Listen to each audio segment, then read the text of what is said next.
Assalamualaikum warahmatullahi wabarakatuh. Kami dari kelompok 5 akan menjelaskan peredaran darah. Perkenalkan, nama saya Ana Alivia. Saya Clarina Dwawelia. Saya Ziti Milati. Saya Fatia Nurul Awi.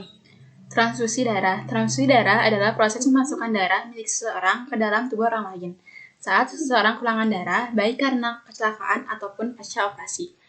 Membutuhkan tambahan darah dari orang lain sehingga jumlah darah dalam tubuhnya normal kembali. Karena itu, dibutuhkan proses tersendiri untuk memasukkan darah ke dalam tubuh orang tersebut. Pada proses transfusi darah, orang yang memberikan darah kepada orang lain dinamakan donor, sedangkan orang yang menerima darah dari orang lain dinamakan resipien. Sebelum dilakukan transfusi darah kepada resipien, golongan darah dari donor dan resipien perlu diketahui. Sebab untuk melakukan transfusi darah yang akan ditransfusikan tidak boleh asal saja, namun harus sesuai dengan tipe darah si resipien. Apabila golongan darah A, maka diberikan darah donor yang bergolongan darah A. Demikian pula golongan darah B, AB, dan O. Saat transfusi darah, semuanya diberikan darah yang sesuai. Andaikan tidak dilakukan, dikhawatirkan akan terjadi penggumpaan pada darah sehingga menimbulkan kematian bagi si resipien. Namun demikian, dalam kondisi tertentu, seorang bergolongan darah AB dapat menjadikan resipien dari semua golongan darah, baik tipe A, B, AB, maupun O. Sebaliknya, orang yang bergolongan darah O atau 0 dapat mendonorkan darahnya kepada semua golongan darah. Kondisi yang seperti ini, bagi orang bergolongan darah AB dinamakan resipien universal, sedangkan bagi orang yang memiliki golongan darah O atau 0 dinamakan donor universal. Untuk mengetahui kemungkinan transfusi darah berdasarkan golongan darah seorang, kita dapat pula melihat dari diagram gambar tersebut.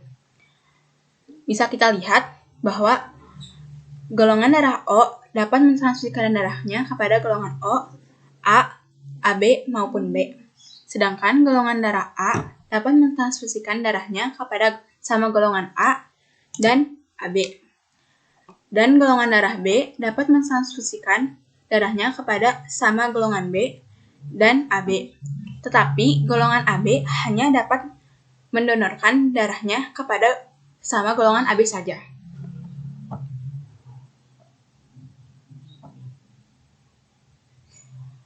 Aglutinasi sel-sel dari berbagai golongan darah dengan aglutinin anti-A dan aglutinin anti-B. Aglutinogen, donor yang sangat penting transfusi darah. Jika darah donor tidak sesuai dengan darah resipien, maka aglutinin antibodi dalam plasma darah resipien akan mengumpulkan sel darah merah pendonor. Misalnya, ada pendonor bergolongan darah A dan si resipien golongan darah B. Transfusi pendonor golongan darah A ke resipien golongan darah B tidak dapat dilakukan karena aglutinogen A golongan darah A di eritrosit bertemu dengan aglutinin alfa golongan darah B di plasma darah sehingga akan terjadi aglutinasi atau penggumpalan. Sistem peredaran darah sistemik dan pulmomal. Yang pertama ada sistem peredaran darah sistemik. Sistem peredaran darah sistemik merupakan sirkulasi darah yang mencakup seluruh tubuh.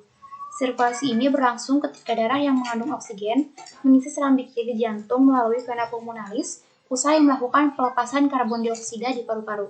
Kemudian, darah yang sudah berada di serambi kiri diteruskan ke bilik kiri untuk selanjutnya disalurkan ke seluruh tubuh melalui pembuluh darah utama atau aorta. Darah yang dipompa melewati aorta akan terus mengalir hingga ke bagian paling tepi di seluruh area tubuh. Setelah menyalurkan berbagai zat yang dibawanya ke sel-sel tubuh, darah akan mengalir kembali menuju serambi kanan jantung untuk mengalami proses pembersihan darah. Yang kedua ada sistem peredaran darah pulmomal. Sistem peredaran darah pulmomal atau paru ini merupakan sirkulasi darah dari jantung menuju paru-paru dan sebaliknya.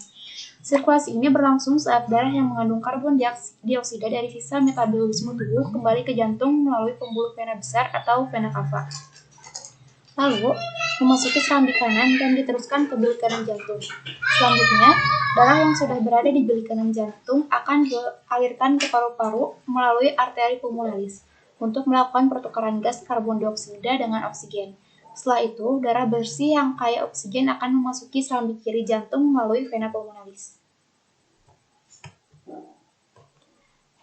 Mekanisme peredaran darah sistemik dan pulmomal. Yang pertama ada mekanisme peredaran darah sistemik. Peredaran darah sistemik dimulai dari darah yang berisi oksigen mengisi bilik kiri lalu dialirkan ke serambi kiri. Untuk selanjutnya dialirkan melalui aorta ke seluruh tubuh dan balik lagi ke jantung melalui serambi kanan. Peredaran darah pulmomal berasal dari darah yang kaya akan karbon dioksida yang memasuki vena cava lalu dialirkan melalui serambi kanan ke bilik kiri lalu akan dialirkan kembali ke arteri pulmonalis hingga ke paru-paru. Di paru-paru terjadi difusi gas, pertukaran karbon dioksida dan oksigen. Lalu keluar dari paru-paru darah akan kaya akan oksigen akan dialirkan melalui vena pulmonalis untuk kembali ke jantung melalui serambi kiri. Fungsi peredaran darah. Sistem peredaran darah sangat berperan untuk mengalirkan semua nutrisi dan oksigen ke seluruh tubuh. Yang kedua, sistem peredaran darah juga bagian dari kinerja dari jaringan pembuluh darah dan juga jantung. Yang ketiga, sistem peredaran darah berfungsi mempertahankan sifat kimia dan fisiologis dari cairan tubuh. Yang keempat, peran lain dari sistem peredaran darah adalah mengeluarkan sisa metabolisme tubuh yaitu karbon dioksida melalui paru-paru. Untuk fungsi-fungsi lainnya, yaitu menyalurkan hormon ke seluruh bagian tubuh, menyeimbangkan suhu tubuh, dan membantu tubuh untuk pulih dari serangan penyakit. Selanjutnya ada mekanisme pembekuan darah. Pembekuan darah atau koagulasi memiliki peran penting dalam perbaikan pembuluh darah yang terluka sehingga tidak terjadi pendarahan. Proses pembekuan darah bisa terjadi berkat adanya faktor koagulasi, yaitu protein dalam plasma darah yang mendorong terjadinya koagulasi. Proses pembekuan darah adalah bagian penting dari hemostatis, yaitu untuk mencegah terjadinya pendarahan dari pembuluh darah yang terluka. Proses hemostatis dan pembekuan darah ada 3 proses. Yang pertama, pembuluh darah bereaksi dengan memperkecil diameternya.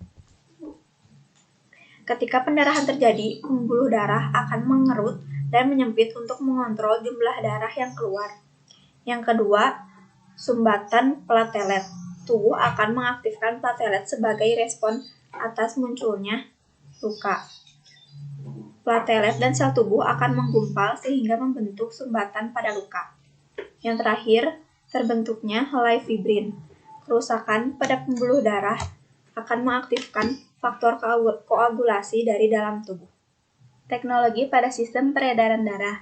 Yang pertama ada elektrokardiograf, merupakan teknik yang digunakan untuk mengetahui struktur internal peredaran darah, diagnosis adanya gumpalan darah, arah aliran darah, gerakan jantung, dan pembuluh darah besar.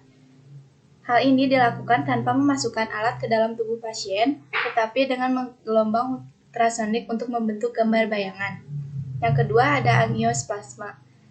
Teknologi ini membuka aliran darah yang tersumbat oleh timbunan lemak dengan menggunakan balon yang dimasukkan pada kareter. Yang ketiga ada operasi bypass jantung. Operasi ini biasanya dilakukan ke penderita penyakit jantung koroner. Operasi ini bertujuan untuk mengembalikan pasokan darah ke jantung dengan cara membuat saluran baru supaya aliran darah ke jantungnya lancar. Yang keempat ada transplantasi jantung. Transplantasi jantung merupakan teknik penggantian jantung yang rusak dengan menggunakan jantung yang berasal dari donor.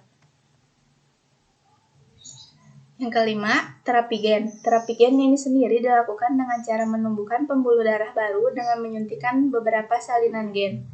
Terapi ini juga digunakan untuk memperbaiki gen-gen mutan yang membawa penyakit. Yang keenam ada radioaktif atau pemindaian dengan bahan radioaktif. Teknologi yang satu ini bisa mendeteksi adanya penyakit jantung dengan cara menyuntikkan bahan radioaktif ke dalam tubuh pasien. Setelah itu, hasilnya akan direkam untuk dijadikan bahan tinjauan selanjutnya. Yang kedelapan, ada pacemaker. merupakan alat pemacu detak jantung untuk menstabilkan detak jantung dengan memberi impuls listrik berkekuatan ringan. Sekian dari kelompok kami. Wassalamualaikum warahmatullahi wabarakatuh.